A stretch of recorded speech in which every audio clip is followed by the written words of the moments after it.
ஆமென். இந்த அருமையான காலை நேரத்தில் இந்த ஓய்வு நாளில், இந்த திருவிருந்து நாளில் 6 மாதங்கள் நாங்கள் கடந்து வந்திருக்கிறோம். 2026ஆம் ஆண்டு இந்த ஜூலை மாதம். அல்லேலூயா. கர்த்தரங்களை இந்த இடத்துக்கு கொண்டு வந்திருக்கிறார். அதற்காக கர்த்தருக்கு ஸ்தோத்திரம். இந்த நாளில் நாங்கள் மத்தேயு 5ஆம் அதிகாரம் 18வது வசனத்தை வாசிப்போம். மத்தேயு 5:18.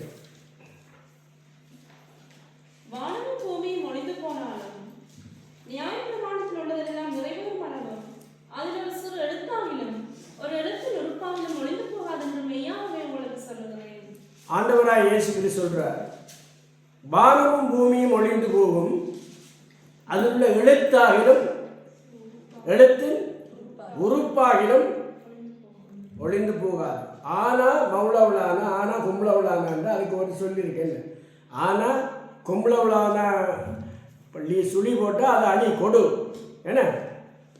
ஆனால் மவுளவுளான குழி போட்டால் அது அணி விளங்குகிறது. அப்போ ஒவ்வொரு சொல்லிலும் ஆனால் சொல்கிறது அது இந்த பூமி ஒழிந்து போகும், வானம் ஒழிந்து போகும். ஆனால் நான் என்ன சொன்னனோ அது ஒரு நாளும் ஒழிந்து போவார். அல்லேலூயா. அப்போ ஆண்டவரை அநேகர் நல்ல மனிதனாக ஏற்றுக்கொள்கிறார், நல்ல போதகராக ஏற்றுக்கொள்கிறார், நல்ல உபதேசமாக ஏற்றுக்கொள்கிறார், ஒரு புரட்சி தலைவராக ஏற்றுக்கொள்கிறார். ஆனால் கிறிஸ்தவர்கள் மட்டும்தான் அவரை கடவுளாக ஏற்றுக்கொள்கிறார். அல்லேலூயா. ஏனென்றால் இந்த இதில் பார்த்தீங்கன்னால் மத்தேயு 28ஆம் அதிகாரம், மார்க்கு 16, லூக்கா 24, யோவான் 21, 89 அதிகாரங்களையும் நீங்கள் பார்த்தீங்கன்னா மத்தேயு சொல்கிற 24ஆம் அதிகாரத்தில் அவர் எழுதி வச்சுக்கிற ஆண்டவர் சொன்னது, வானமும் பூமியும் ஒழிந்து போகும். 24:35 சொல்கிறார் என் வார்த்தைகள்.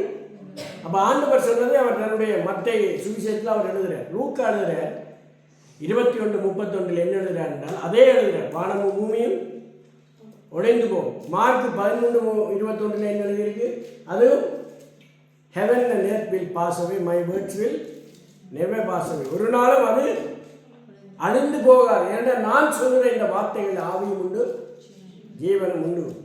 அப்போ இன்றைக்கு நாங்கள் பார்க்குறோம் இந்த உலகத்தில் இன்னொரு வசனம் வாசிங்க, தானியேல் 12:4.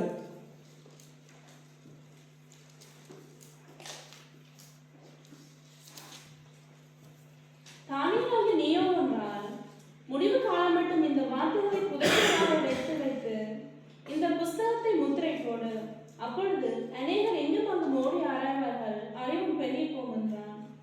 அநேகர் இங்கும் அங்கும் ஓடி ஆராய்வார்களா. நாசா என்ன செய்து விண்வெளியே ஆராய்ச்சி செய்து என்ன செய்து நாசா விண்வெளியே ஆராய்ச்சி செய்து வானிலை ஆராய்ச்சி என்றுக்கிட்டான ஒவ்வொரு தேசத்துக்கும். சுவிசிலே இருக்கு 1952 கொண்டு வந்த மீட்டோராலஜிக்கல் 2 இருக்குது தெரியுமா. அவங்க என்ன செய்கிறாங்க, வானிலை ஆராய்கிறாங்க. இந்தியா வானிலை ஆராய்கிறாங்க. அடுத்தது கீழடின்னு சொல்லுவாங்களே, என்ன கேள்விப்பட்டீங்களா? கீழடி. கீழடி என்ன, நிலத்தடி ஆராய்ச்சி. சரிதானே. அவங்க என்ன செய்கிறாங்க, நிலத்தடியில் ஆராய்கிறாங்க. ஓகே. இதை விட இந்த வேத புத்தகத்தை ஆராய்கிற நிறைய பேர் இருக்கிறாங்க. வேத புத்தகத்தை மொழி ஆராய்ச்சியாளர்கள் இருக்கிறாங்க. ஆராய்ச்சி மொழி ஆராய்ச்சி எப்படி மொழி தொடங்குறது. அப்போ இந்த இந்த இந்த காலங்களில் நீங்கள் பார்த்தீங்கன்னா இங்கு ஓடி ஆராய்கிறாங்க. ஆராயும் பொழுது என்ன நடக்கிறது என்றால் அவங்களுக்கு சிலது கிடைக்குது, சிலது கிடைக்கிது. அப்போ ஆண்டவர் என்ன சொன்னார் என்றால் வேதத்தில் தானியேல் மூலம் என்ன சொல்கிறார் என்றால் இவர்கள் ஓடி ஆராய்வார்கள். ஏற ஆராய்வார்கள், அவருக்கு அறிவு பெருத்து போகும். வேதம் சொல்றது அறிவு பெருத்தவன் நோவு பெருத்தவன். நான் கண்களை மூடி நான் சொல்வேன். இயேசுவென்ற நாமத்துக்கு எத்தனை மகிமை, என் தேவன் சொன்ன வார்த்தையிலே எவ்வளவு கிருபை. வானத்திலும் பூமியிலும் விளங்கிடும் நாமம், வானசேனை தூதர்களும் வணங்கிடும் நாமம். இயேசு என்ற நாமத்துக்கு எத்தனை மகிமை, தேவன் சொன்ன வார்த்தையிலே எவ்வளவு கிருபை. இயேசு சொன்ன வார்த்தைகள் எல்லாம் நிறைவேறுதே. பின்மாறி மழையும் இன்று ஊற்றப்படுகிறே. வருவேன் நான் என்று சொன்னவர் மீண்டும் வருவார்.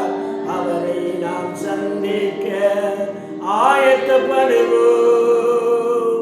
இயேசு என்ற நாமத்துக்கு எத்தனை மகிமை! தேவன் சொன்ன வார்த்தையிலே எவ்வளவு கிருபையும் வல்லமையும் நிறைந்த ஆண்டவரே, இதோ சாதாரண மனிதர்களாகிய நாங்கள் வானத்திலும் பூமியிலும் அதிகாரம் உள்ள இயேசுவின் நாமத்தில் இந்த இடத்துல கூடியிருக்கிறோம். ஆண்டவரே, தேவன் தன்னுடைய சுய ரத்தத்தால் சம்பாதித்த சபை எங்களுக்கு கொடுத்து ஆண்டவரை ஆராதிக்க வைத்த அந்த நாளுக்காய் நன்றி செலுத்துகிறோம்.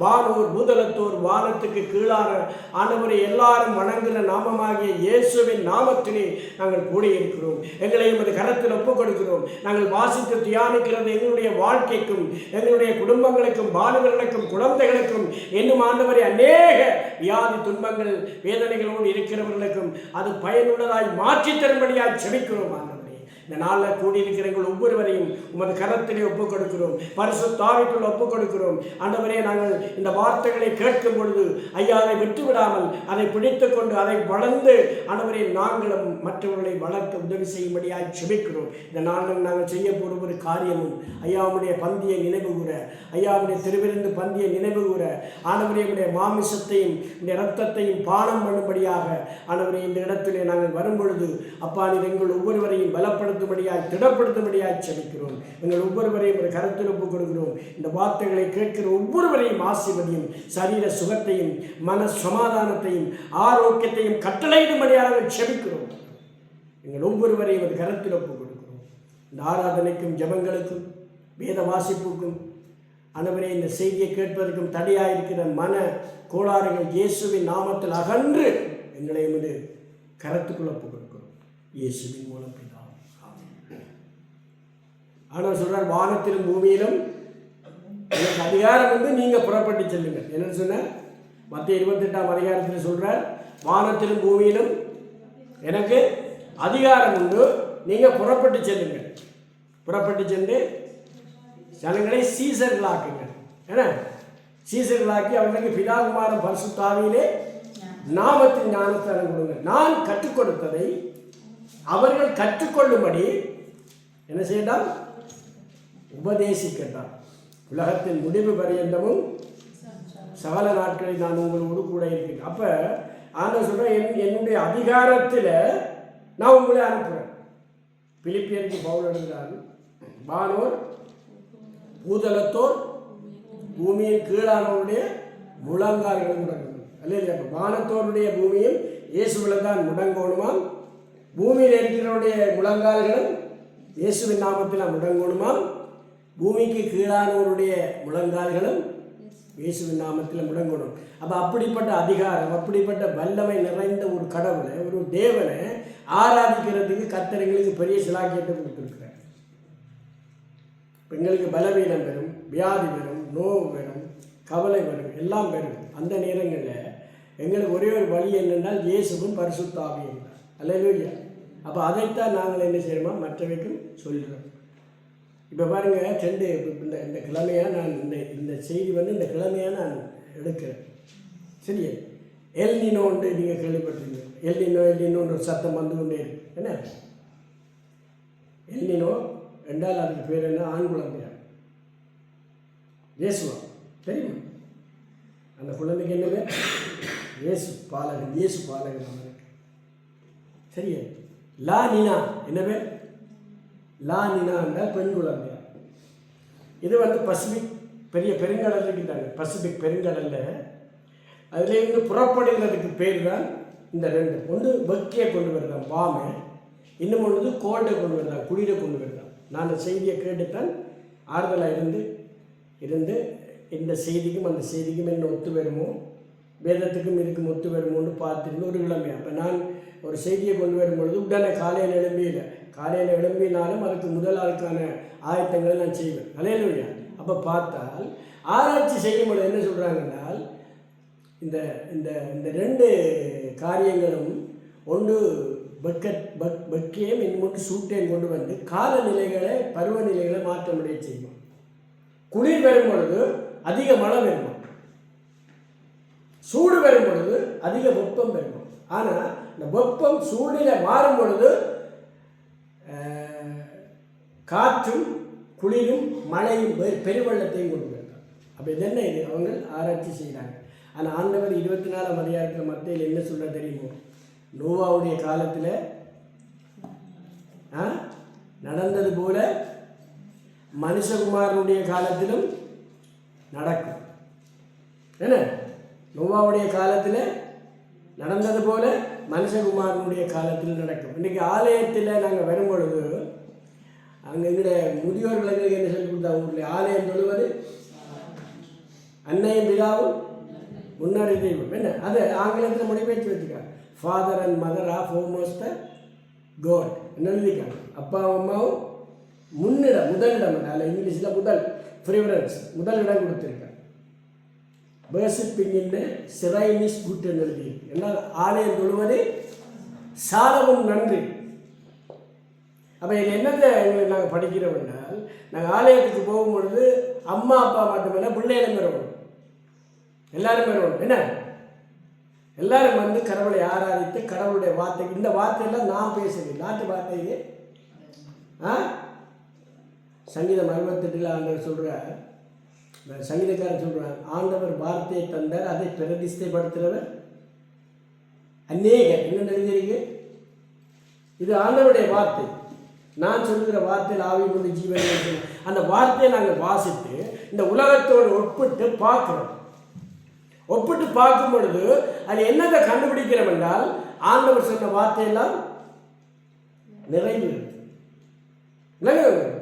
ஆண்டவர் சொன்ன வார்த்தைகள் நிறைவு. அப்போ ஒரு பயம் ஒன்று வருதுங்க. ஒரு காலத்தில் குளிர் நாடுகளில் மக்கள் குளிர் வெக்கைக்காக, ஒரு வெப்பம் வேணுமென்றதுக்காக ஒரு கருவிகளை பயன்படுத்தினாங்க. விளங்குறவங்களுக்கு சரிதான். எல்லாரும் என்ன பாருங்க, என்ன அப்போ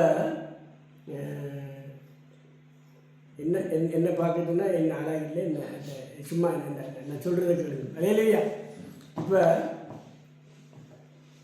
கவனிச்சுக்கொள்ளுங்க. ஒரு காலத்தில் எங்களோட என்ன பாவிக்கிறது, மிஞ்ச பாம் திறந்து விடுறோம். பாம் என்ன எல்லாத்தையும் என்ன செய்யறோம், ஒரு பாம் அபராட்டம் பண்ணி வைக்கிறோம். என்ன குளிர்காலத்தில் என்ன செய்யறோம், அது தேவைப்படுதுன்னு சொல்கிறோம். மழை காலத்தில் என்ன செய்யறோம், அது தேவைப்படுதுன்னு சொல்கிறோம். ஆனால் வெயில் காலத்தில் என்ன தேவைப்படுது, ஏசியும் ஃபேன். இல்லை விளங்குங்க. இப்போ இப்போ நான் சொல்கிறேன் கேளுங்க, நான் 2 தேசத்தோடும் பேசின பொழுது அவர்கள் என்ன சொன்னாங்க தெரியுமா, எந்த ஏசியும் எங்களுக்கு சரி வர இல்லையா. ஒருத்தர் சொன்னால் எந்த வாமும் எங்களுக்கு சரி வர இல்லையா.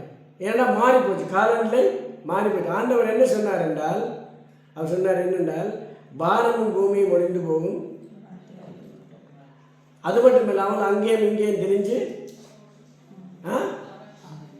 சொல்லுங்க, அங்கேயும் இங்கேயும் தெரிஞ்சு ஆராய்ச்சி செய்வார்கள். நாசா நீங்கள் 139வது சங்கீதம் 8:9 வாசிங்க. 139:8 சங்கீதக்காரன் சொல்லுகிறான், வாசிங்க 139:8. கவனிச்சுக்கொள்ளுங்க. அவன் சொல்றான், நான் வானத்துக்கு ஏறினாலும் அங்கே ஆண்டவர் இருக்கிறார், நான் பாதாளத்தில் படுக்க போட்டாலும். ஏனென்றால் அவர் அங்கேயும் இங்கேயும் அவர் தான் இருக்கிறார். அப்போ ஆண்டவர் என்ன சொல்றார் என்றால், வானத்திலும் பூமியிலும் எனக்கு அதிகாரம் உண்டு. வானத்திலேயும் எனக்கு அதிகாரம் உண்டு, பூமியிலேயும் எனக்கு அதிகாரம் உண்டு. அதனால நீங்க புறப்பட்டு செல்லுங்க. அநேகர் சும்மா என்ன கிடைக்கிறேன்டா, ஆண்டவர் சொன்னவரா அவங்கள சொல்ல சொல்லி, ஆண்டவர் சொன்னவரா மதம் மாற்ற சொல்லி, இப்படி ஒரு முரட்டு கேள்வி கேட்கிறேன் என்றால் வேதத்தை அறியாத. இப்போ உங்களுக்கு விளக்கம் நான் அன்னைக்கு சொன்னேன், ஏசாயா 51:7 வேதத்தை அறிந்தவர்களே என்ன எழுதியிருக்கேன், வேதத்தை அறிந்தவர்களே நம்முடைய வார்த்தை இருதயத்தில் பதித்திருக்கிறவர்களே நீங்கள் என்ன செய்யலாம், ஒருத்தருக்கும் பயப்பட வேண்டாம். இப்போ நாங்கள் நிருபங்களாக இருக்கிறோம். உங்களுக்கு தெரியுமா, எத்தனை பேர் தெரியும் நாங்கள் நிருபங்கள். நாங்கள் யாரும் 2 கொரிந்தியர் 3ஆம் அதிகாரம் 3ஆம் வசனத்தில் நாங்கள் என்ன என்ன பார்க்கிறோமா, நீங்களோ நிருபங்களாக இருக்கிறீங்க. அந்த அந்த அந்த உங்களுடைய இருதயத்தில் மையால இல்லை, ஆவியால எழுதியிருக்கன்னு சொல்லப்பட்டிருக்கு. 2 கொரிந்தியர் 3ஆம் அதிகாரம் 3ஆம் வசனத்தை வாசிங்க. ஏனெனில் ஊழியத்தில் ஒரு கடிதமாக மாறுறீர்கள். நீங்க கடிதம் என்றால் என்ன? மற்றவர்களுக்கு வாசித்து தெரிகிறதுக்கு நிருபமா இருக்கிறீர்கள் என்று வெளியரங்கமா இருக்கிறது. அது மையினால் அல்ல, ஜீவனுள்ள தேவனுடைய ஆவியினாலும் கற்பனைகள் அல்ல, இருதயங்களாகிய சதையான பலகைகளில் எழுதப்பட்டிருக்கிறது. ஆமென். அப்ப ஆண்டவருடைய வார்த்தையை நீங்கள் நானும் கேட்கும் பொழுது, ஆண்டவருடைய வார்த்தைக்கு நாங்கள் செவி கொடுக்கும் பொழுது அது எங்களோட இருதயத்துக்குள்ளே வந்துடும். நாங்கள் எங்களை பள்ளிக்கூடத்தில் எத்தனை புத்தகத்தை படிக்கிறேன்னு சொல்லுங்க, எவ்வளோ பாடமாக்குறோம். ஒரு ஒரு ஒரு ஒரு ஒரு ஒரு பந்தி இவ்வளோ ஒரு பந்தியை படித்து அந்த பந்திக்குள்ளே முழுக்க வராதுன்னு எங்கேயோ ஒரு மூலையில் ஒரு கேள்வி கேட்போம். அதுக்காக என்ன செய்வோம்? அவ்வளோத்தையும் படிப்போம். ஆனால் வேதத்தை நீங்கள் படிக்கும்போது என்ன நடக்கிறது என்றால் அது இங்கே வந்துடுமா, இங்கே கடிதமாக வந்துடுமா. அது எப்படி எழுதப்பட்டிருக்கா? மையால் எழுதலையா, அது ஆவியால் எழுதப்பட்டிருக்கா. அப்போ ஆண்டவர் சொல்கிறார் யோவான் 6ஆம் அதிகாரத்தில், நான் சொல்கிறேன் இந்த வார்த்தைகள் ஆவியும் ஜீவனும் உண்டு. ஆவியும் உண்டு, ஜீவனும் உண்டு. அப்போ அந்த ஆவியும் ஜீவனும் உள்ள அந்த வார்த்தைகளை நாங்கள் கேட்கும் பொழுதும் நாங்கள் வாசிக்கும் பொழுதும் எங்களுக்கு ஒரு பயம் உண்டாகும். விளங்குது? இப்போ இந்த உலகத்தில் என்ன பிரச்சனைன்னாலும் நீங்கள் பார்த்தீங்கன்னா இருந்த நிலைமையை விட இப்போ படு மோசமான நிலைமை. நீங்கள் ஆரை பார்த்தீங்கன்னாங்க, இந்த ஊடக சண்டை ஒன்று நடந்து கொண்டிருக்கு. ஊடகத்தில் வர்றதெல்லாம் அரைவாசி பொய். உங்களுக்கு விளங்க? ஏனென்றால் தன்னுடைய ஊடகத்தை அவன் விற்பனை செய்கிறான். எத்தனை பேர் பார்க்கணுன்றதுக்காண்டி பொய்யை சொன்னோன்னா சனம் என்னையும் அடித்து பார்க்கும். அப்போ ஊடக சண்டை நடக்குது. அது மட்டும் இல்லாமல் ஊடகத்தில் ஒருதன் வார்த்தையால் என்ன செய்யறாங்க? புண்படுத்துறாங்க. விளங்குறவங்க. அப்போ வேதம் சொல்லுது ஆண்டவருடைய வார்த்தை ஆவியும் ஜீவனுமாய். அப்போ இந்த வார்த்தையால் ஒருவரை தேய்ச்சிட்டாங்க. அப்போ ஆலயம் என்னதுக்கு அதுங்களுக்கு கொடுக்கப்பட்டிருக்கின்றால், ஆலயத்தில் நாங்கள் தேவனுடைய வார்த்தையை வாசித்து, இப்போ நாங்கள் வாசித்திருந்தாங்க நெகேமியா புத்தகத்தில், நெகேமியா என்னுடைய வாசித்திருந்தானே 9ஆம் அதிகாரத்தில் என்ன எழுதியிருக்கின்றால், ஆண்டவர் அவர்களை தெரிந்து கொண்டாராம். கவனிச்சுக்கொள்ளுங்க. 9ஆம் அதிகாரம் ஆண்டவர்களை தெரிந்து கொண்டாராம். செங்கடலை பிளந்து வெளியில் கொண்டு வந்தாராம். அவர்களுடைய அடிமைத்தனத்தை நோக்கி பார்த்தாராம். என்னவா? அடிமைத்தனத்தை நோக்கி பார்த்தாராம். அவர்களை கொண்டு வரும் பொழுது வனாந்தரத்தில் அவர்களுக்கு மன்னாவை கொடுத்தாராம். அவர்களுக்கு தாகம் பெறும் பொழுது கண்மலையை பிளந்து தண்ணீரை கொடுத்தாராம். இரவான போலையில் அவர்கள் அக்கினி ஸ்தம்பத்தால் அவர்களை வழிநடத்தினாராம். பகலில் மேக ஸ்தம்பத்தால் அவர்களை வழிநடத்தினாராம். இப்போ நீங்கள் வாசிங்க நெகேமியா 9ஆம் அதிகாரம் 17ஆம் வசனம். அவர்கள் செவி கொடுக்க மனதில்லாமலும் அவர்களிடத்திலே நீர் செய்த உம்முடைய அற்புதங்களை நினையாமலும் போய் தங்கள் களத்தை கடினப்படுத்தி தங்கள் அடிமைத்தனத்துக்கு திரும்பப்படிக்க அவர்கள் கலகம் பண்ணி ஒரு தலைவரை ஏற்படுத்தினார்கள். ஆகிலும் வெகுமாய் மன்னிக்கிறவரும் இரக்கமும் மன ஒழுக்கமும் நேரிய சாந்தமும் மகா கிருபை உள்ளவருமான தேவனாகிய நீர் அவர்களை கைவிடவில்லை.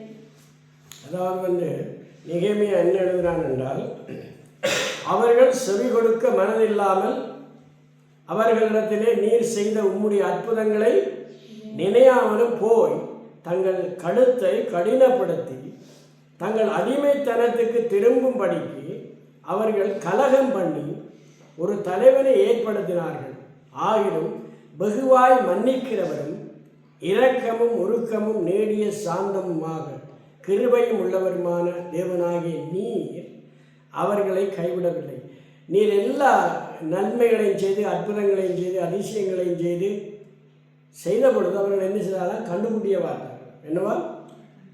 கண்டுபிடிய வார்த்தை உமக்கு கோபப்படுத்தினார்கள், உண்மை எரிச்சல் படுத்தினார்கள், உண்மை விசனப்படுத்தினார்கள். ஆனாலும் வேதம் என்ன சொல்வது? அவர் இரக்கமும் உருக்கமும் கிருபையும் நீடிய சாந்தம் உள்ளவராக இருந்தபடியாக அவர் என்ன செய்தார்? மன்னித்தார். அப்போ இன்றைக்கு நாங்கள் பார்க்குற இந்த உலகத்தில் கடவுள் மனிதனை மன்னிக்க இல்லை என்றால் ஒவ்வொரு மனிதனும் அழிஞ்சு போயிடுவான். சொல்ல சரியில்லை. அதான் சொன்னேன். இப்போ வெக்க புறப்பட்டு வரும் பொழுது ஒன்று அமெரிக்கா போல கனடா போன்ற மெக்சிகோ போன்ற நாடுகளை தாக்கலாம், தென் அமெரிக்க நாடுகளை தாக்கலாம். நீங்கள் செய்தியை கேளுங்க, கவனமாக கேளுங்க, தாக்குங்க.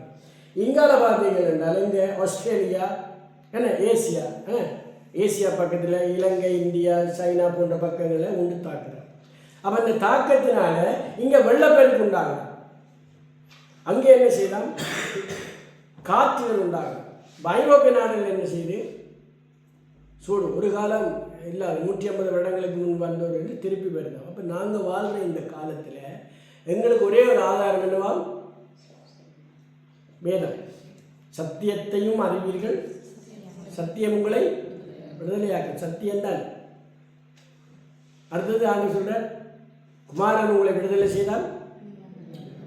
அப்போ இந்த காலத்தில் 2 காரியத்தான் செய்யலாம். ஒன்று சத்தியத்தால் விடுதலை செய்யப்படலாம், இன்னும் ஒன்று ஆவியால் விடுதலை செய்யப்படலாம். அதுக்கு யார் காரணமா? குமாரன். அப்போ ஆண்டவர் சொல்கிறார், நான் சொல்லி அந்த வார்த்தையில் என்ன இருக்கான்?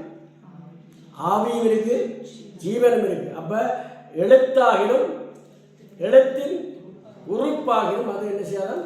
அழிந்து போகாது என்றால், இன்றைக்கு ஆண்டவரை பற்றி சொல்லும் பொழுது அவர் ஒரு குமாரன், அவர் மரியாளுடைய குமாரன், அவர் யோசப்புடைய குமாரன், அல்லது அவர் இஸ்ரவேலுடைய ஒரு ஜூதன் இப்படின்னு சொல்கிறாங்க. ஆனால் ஆண்டவரை பற்றி என்ன சொல்லப்பட்டால், வானம் அவருக்கு சிங்காசனம், பூமி அவருக்கு பாதபடி. ஏசாயா சொல்லுகிறார், அவர் பூமி உருண்டையின் மேலே இருக்கிறார். எங்கே இருக்கிறார்? பூமி உருண்டையின் மேலே இருக்கிறார்.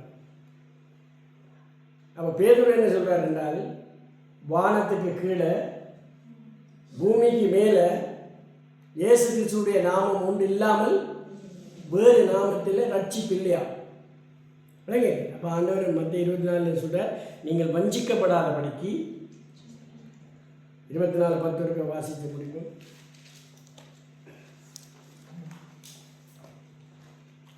மத்திய 24.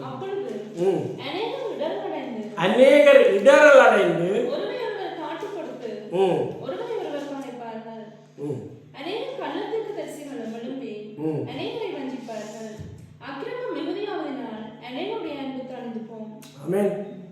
அப்போ ஆண்டவர் ஒரு எச்சரிக்கையை கொடுத்துருக்காரு. அல்வாசல் என்ன கொடுத்துங்க? அல்வாசல். அந்த அல்வாசல் என்னவா? அநேகர் வஞ்சிக்கப்படுவார்கள், அநேகரை வஞ்சிப்பார்கள், அநேக கள்ள தீர்க்கதரிசிகள் எழுப்புவார்கள். ஆனால் நீங்கள் என்ன செய்யுங்க? எச்சரிக்கையாய் இருங்கள். அல்லேலூயா. அப்போ ஆண்டவர் சொன்ன வார்த்தைகள் நிறைவேறுகிற நாளையில் நாங்கள் உன்னை மட்டும்தான் செய்யலாம். ஆண்டவரை பிடிச்சு கொண்டு ஆண்டவருடைய வார்த்தையை தியானித்து கொண்டு. இப்போ நீங்கள் எவ்வளோ வாசிக்கிறீங்களே தெரியாது, நான் வாசித்த பகுதியை திருப்பி வாசித்து 2 வசனமாவது பாடமாக இருக்கும். அல்லேலூயா. ஏனென்றால் அது எனக்கு ஒரு முக்கியமானது. பாதைக்கு வெளிச்சமும் கால்களுக்கு தீபமும் எழுதி. ஓகே. அப்போ நாங்கள் என்ன செய்யணுமா? வசனத்தை கேட்கறது மட்டுமில்லை, அதை பாடமாக்கி சரி அந்த உலகத்தை பார்த்து ஆண்டவர் சொன்ன வார்த்தைகளை நிறைவேறதை நாங்கள் என்ன செய்யணும்? கவனமாக உள்வாங்கி கொள்ளுவோம். அல்லேலூயா. கர்த்தர் உங்களை ஆசீர்வதிப்பாராக. ஆண்டவரே, இந்த அருமையான நாளில் நாங்கள் கூடவும் பாடவும் துதிக்கவும் உடைய வேதத்தை வாசிக்கவும் நீ கொடுத்த பெரிதான கிருபைக்காக நன்றி செலுத்துகிறோம். இந்த நாளில் வந்திருக்கிற உடைய பிள்ளைகளை குடும்பமாய் ஆசீர்வதிக்கும்படியாக செலுத்துகிறோம். அவர்கள் நீர் கொடுத்த ஆண்டவரின் நன்மைகளை பெற்றுக்கொண்டு பரிசுத்தாவியை பெற்றுக்கொண்டு எனக்கு சாட்சிகளாயிருங்கள் என்று சொன்னது போல நீர் அவர்களுக்கு கொடுத்த நன்மைகளை அவர்கள் பெற்றுக்கொண்டு உடைய சமூகத்தில் வந்து உம்மை ஆண்டவரை உயர்த்தி சாட்சி சொல்லக்கூடிய சாட்சி உள்ள ஜீவியத்தை பிள்ளைகளுக்கு கட்டளையிடும்படியாக செலுத்துகிறோம். ஒவ்வொரு கணவன், மனைவி, பிள்ளைகள், வாலிபர்கள், குழந்தைகள் மீது தேவனுடைய கிருபை கடந்து வரும்படியாக செலுத்துகிறோம். இந்த நாளை பொறுப்படும் ஆசைகளையும் மிகுதியான நேரத்தை உடைய கரத்தில் ஒப்புக் கொடுக்கிறோம். இயேசுவின் மூலம் பிதாவே.